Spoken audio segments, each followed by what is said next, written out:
Hey everyone, it's Moni with Maidily, and I'm going to show you how to add a customer. To add a customer, just navigate to our Customers module on the left-hand side. Click on the Add Customer button in the top right corner.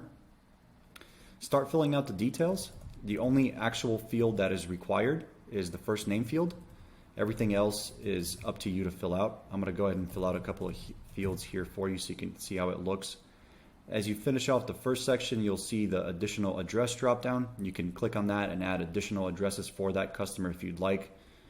And you can also move into the payment info section where you're able to add a credit or debit card for that customer if you'd like. To add a credit or debit card, your Maidily account does need to be integrated with Stripe or Square.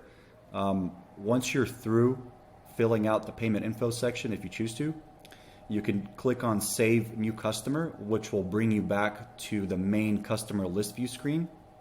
Or you can click on Save and Create Job, which will prompt you to create a job under that customer. For this example, we'll just click on Save New Customer. And that's it. You're brought right into the customers page. Thanks for watching.